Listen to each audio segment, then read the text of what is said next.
Hey guys, Rob here from Daddy Jeep Garage. Welcome back. This week we're working on some Jeep things again.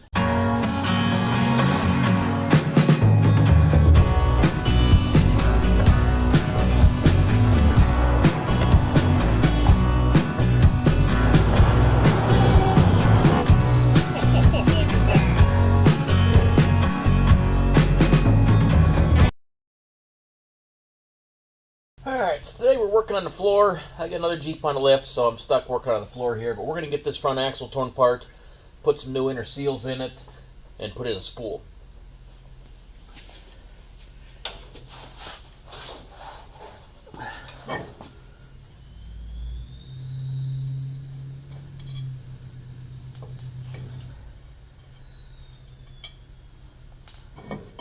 Alright, get this ballistic diff cover off of here. And clean it up a little bit. We've got this bottom edge ground to like a knife edge here from playing in the rocks. So we're going to clean it up a little bit, get some more paint on it. Alright, next we're going to pull out these retainers. We can pull the whole ring gear out of this thing.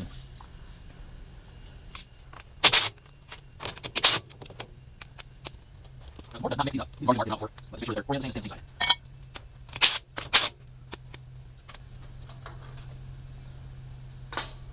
Alright, so the carrier is going to be stuck in there a bit, so we're going to use a pry bar to pop it out. Try not to drop it on the floor and chip a gear.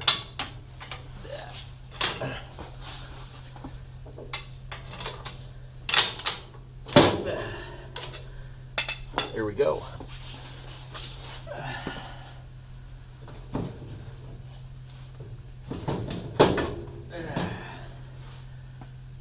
So this is a Detroit TrueTrac. We're getting rid of that. We're going to put in a spool up here so it actually has full traction all the time. So while we're in here, we're going to go ahead and replace these axle seals. I just did them last year, but they're both leaking for some reason. I don't know why, but we're going to press them out of there and press in some new Timkins.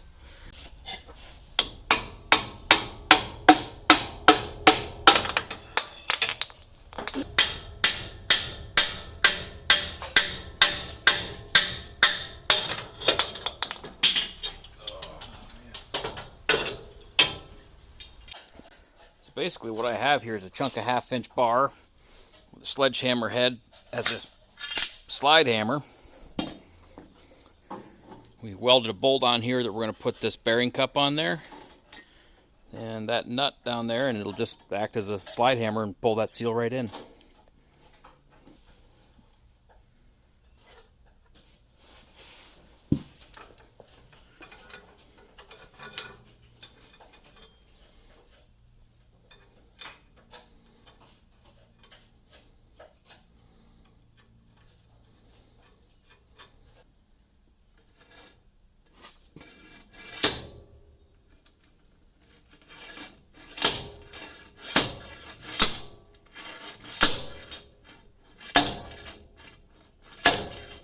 That's it. Alright, now it's time to get the ring gear off of this Detroit TrueTrac so you can move it over to the spool.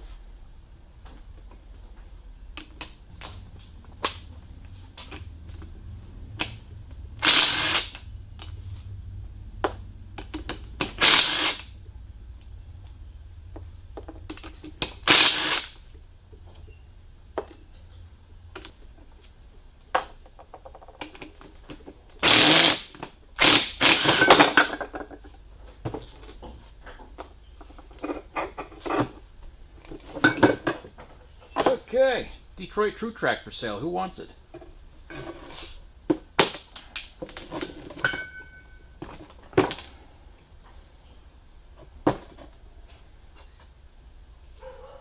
I think before we put it together, we're going to clean everything real good with brake clean. Get these bolts cleaned off so when we put it together, we can use some Loctite and make sure it stays that way.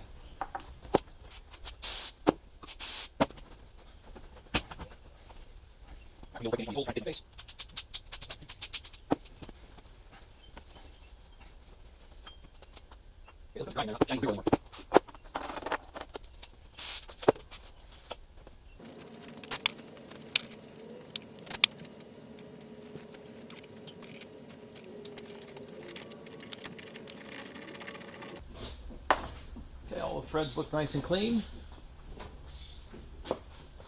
I've seen where guys have had to heat this ring gear to get it to seat. We'll see if this fits okay or if I'm going to have to do that.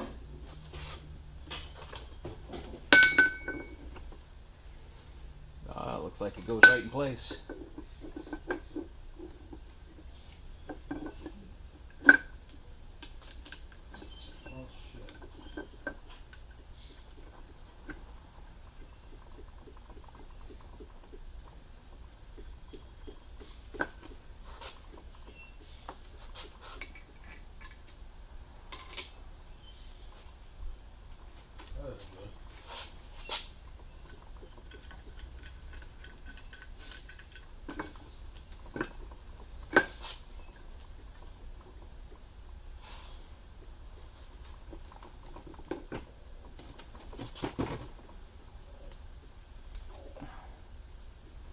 Okay, this might need a little persuading. It's close, so I don't think we need to heat it. I think this little dead blow hammer will get that seated. Alright, we're just going to give this a couple hits with a dead blow.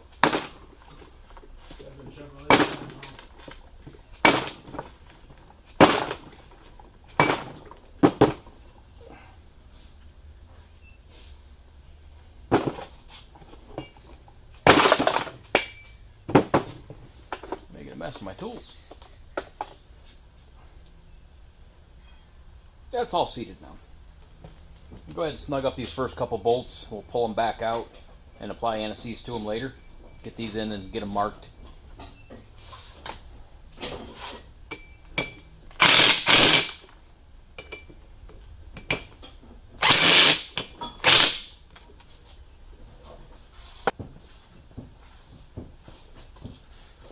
So we're going to mark these first two with an X. Well, I guess let's mark it on the carrier with an X. Because later on we're going to mark each of these as we torque them, so I don't want to confuse my marks.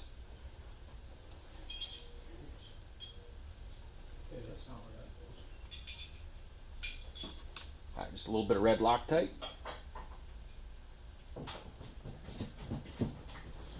Little dab will do you, we don't need a lot.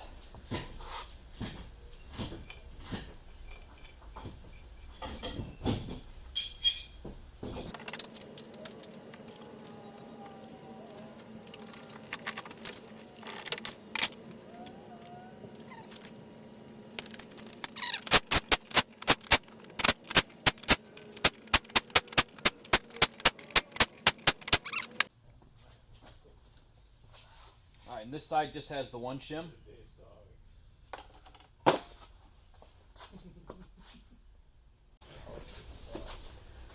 Alright, and this side just has the one shim. It measures about 30 thousandths.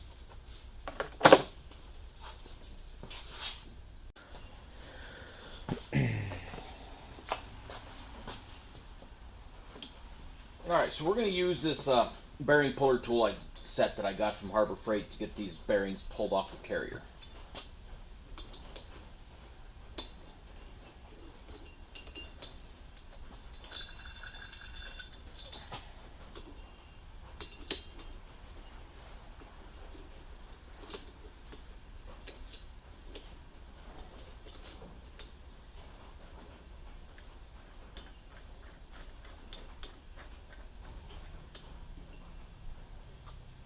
Tell you what, it was a real pain getting these bolts on. It's just barely big enough, or almost too small. So I really had to fight to get those on there. So it was a little bit of a pain. All right, I'll tell you the truth. I already had this bearing off. This is a setup bearing, but I forgot to record this step. So this is the tool.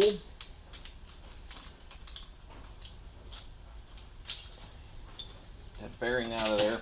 So it's just the bearing separator tool that I can't get apart.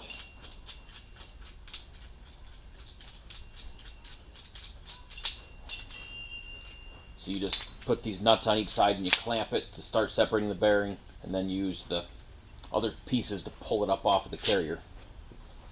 Harbor Freight tool, 40 bucks. It certainly feels like a cheap tool, but it got the job done. So now that we've removed our bearings, we can pull off the shim using our dial caliper. So this side's right about 28 thousandths. So we could just put the new shims over on the new carrier, but we're not going to do that. My kit came with new shims, so there's no reason not to use them.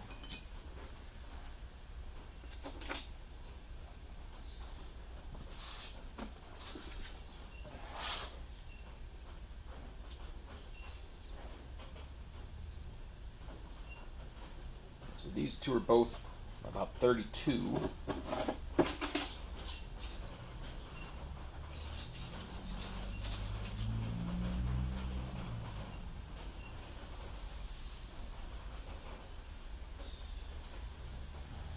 Also 32.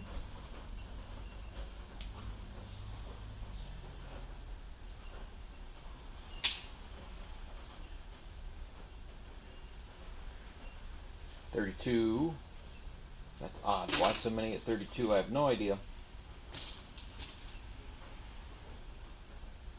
This is the last of my new shims, and I'm at just over 20.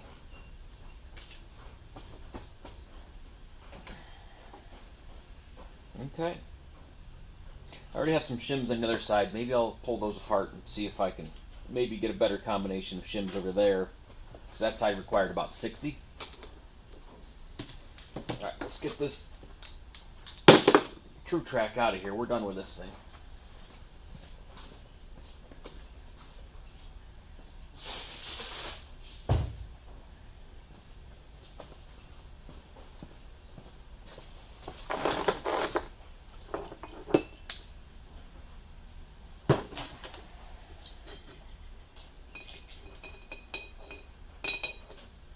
Alright, so again, we needed 60 on this side.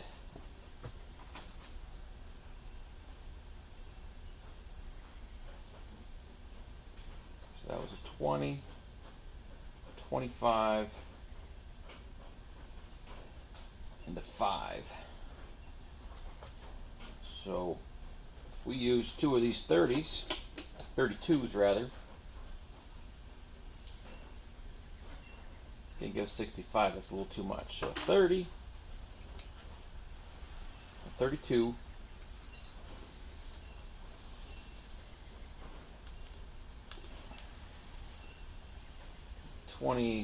24 gives us 56. And let's just throw this 5 on there and give me 61. That'll work.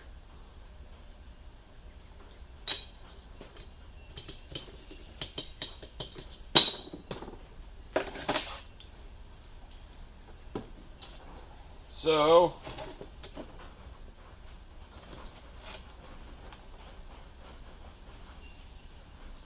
now to get back to 30 over here, we have a 20, yep.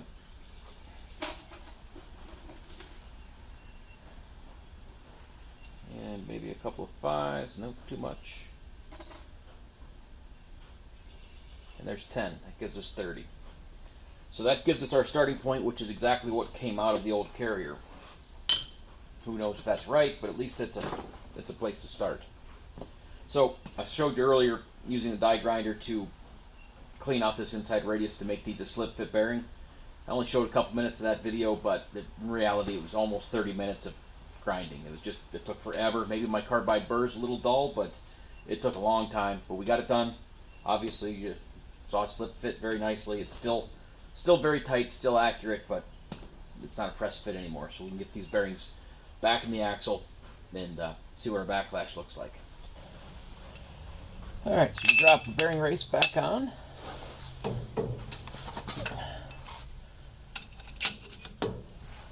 And then wrestle this thing up in there. At least it's a lot lighter now with the spool.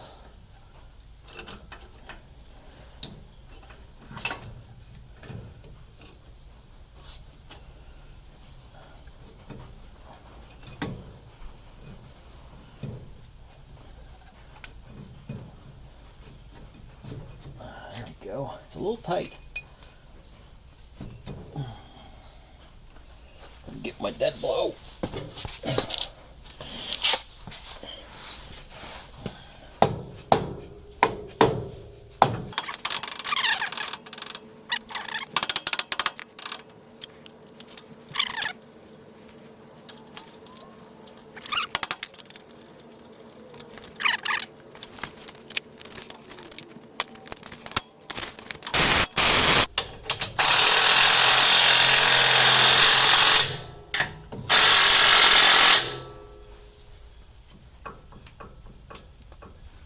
Okay, I'm glad I went through and tightened it up because now it's a different story.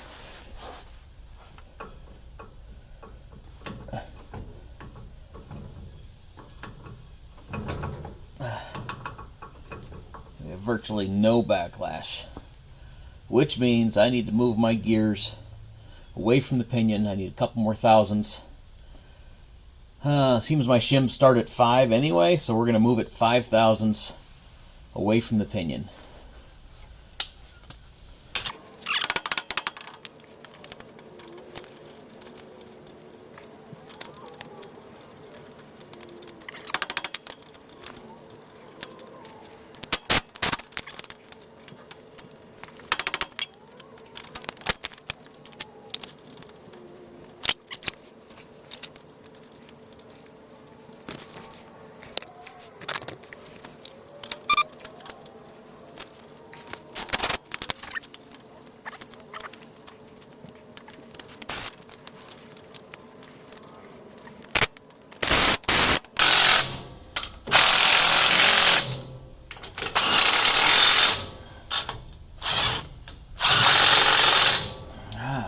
That was harder than it should have been.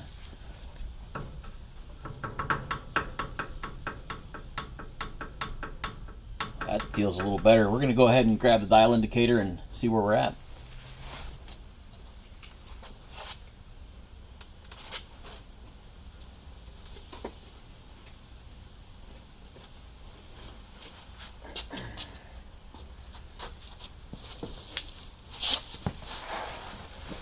Alright, let's get this thing set up on here. Got my magnetic base.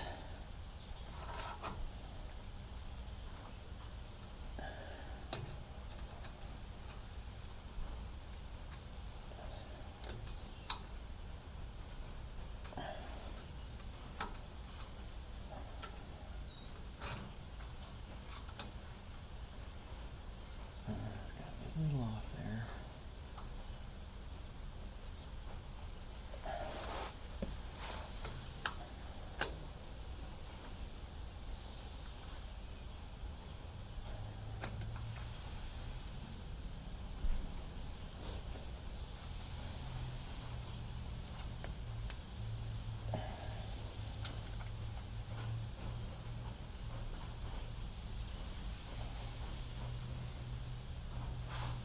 Okay, so right there it's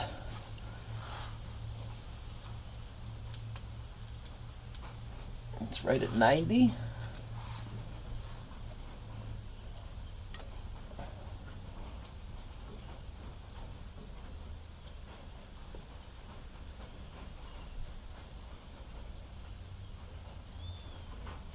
So I guess that's putting me at about 12 thousandths. I have to check the spec. I don't know if that's good or not. I think it should be closer to 6. So we're going to have a quick look on the internet and see where we're at. Okay, we're back. According to the Google, the backlash for a Dana 44 is between 14 and 19 thousandths. So we're where we need to be. So I'm going to get this dial indicator out of here. Knock over my camera.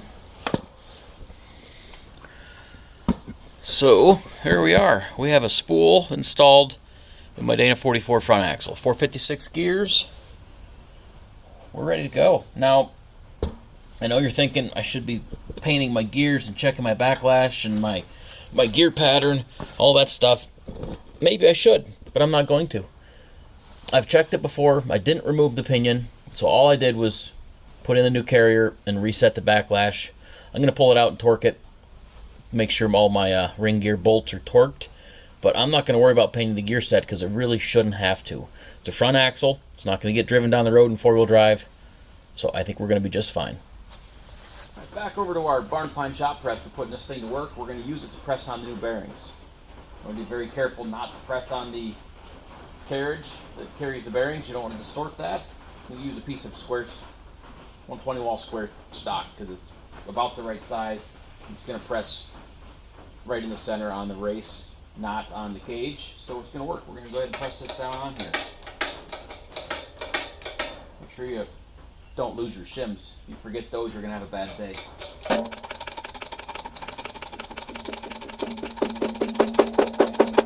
Alright, that's the bottom. Yeah, we're tight against our shims, so we're definitely all the way down. Bearings still spin good. That's one side.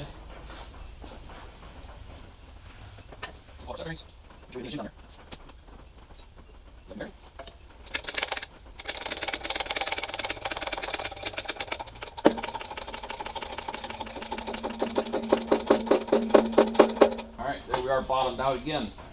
So we're going to leave it right here for now. We're going to take a little trick we learned from Dirt Lifestyle Nate.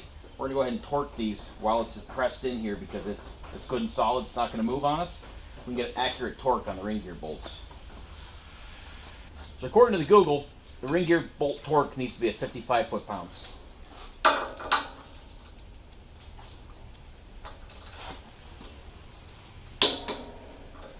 So we're going to, of course, do a crisscross pattern. So we started here. We're going to go ahead and mark this with my China mark pencil so we don't do it twice.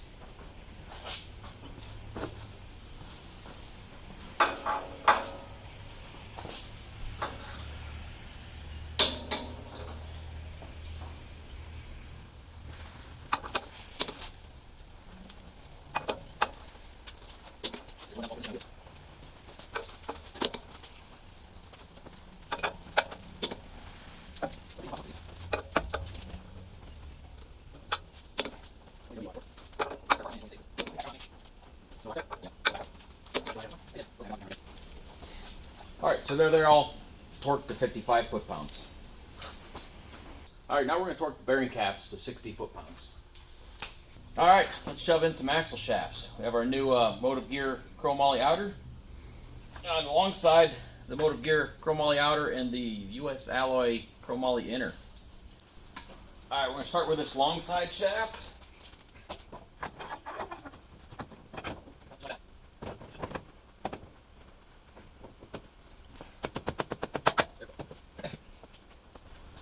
So since we're running the spool in this front axle, we want to make sure our yokes are phased. I put the driver's side, or long side, passenger side in with this yoke coming straight up. I want to make sure I don't rotate it because we'll get vibrations in the front end.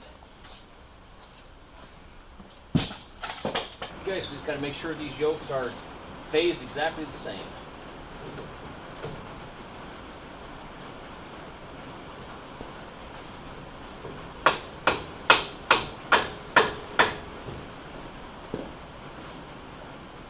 Okay, it looks good. They're both straight up and down. Should run nice and smooth. We're going to put the hub back together on this Dana 44 now. I've got new inner bearings and a new bearing seal. The rest of them were good, so we didn't replace those, but that inner was dry and sticky.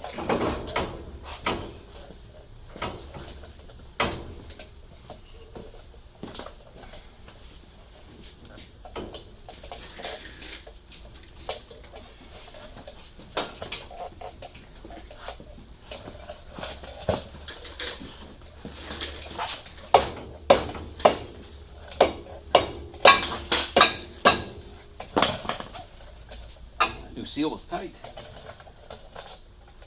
Alright, we'll put our inner bearing, or outer bearing back in.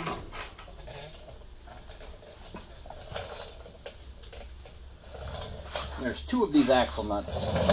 One has this little pin on it. I don't know if you can see it because there's grease on it, but this little pin, it goes on the inner axle nut, but the pin sticks out. And of course you need a special axle nut socket that's got the teeth that grip on the axle nut.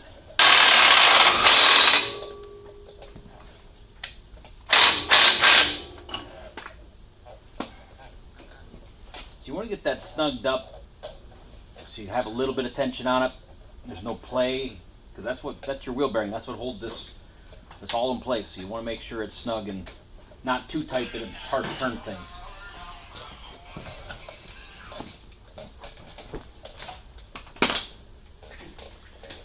Now the fun part, that little pin that's stuck out of there needs to go through one of these holes. And it's just, you just got to move things around until you can just get it lined up just right so that falls in. There's actually a keyway here that goes into a key on the hub. So this part's a little tricky, but just takes patience, a couple of adjustments.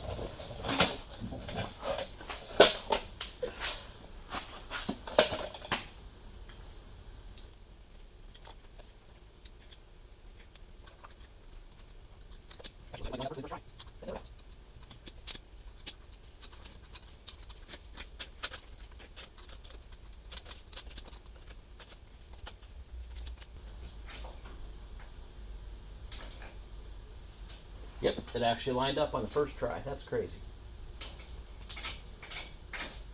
So now we can put the second axle nut on.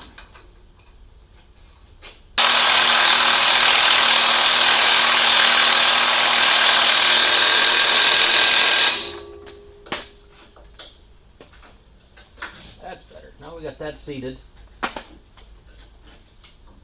Now we can put the locking hub assembly back in.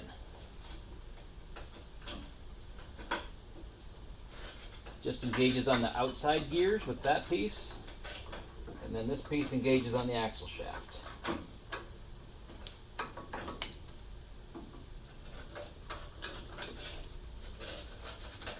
And that's all held in place for this one snap ring.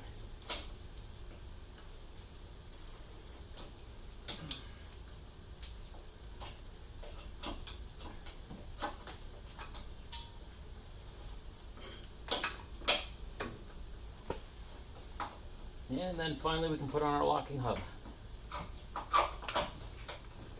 Alright, so as much of a pain as this is, I decided to go ahead and cut my Allen wrench in half, stick it in my drill. This drill I can set my my torque real low so I'm not hurting anything. This is way easier.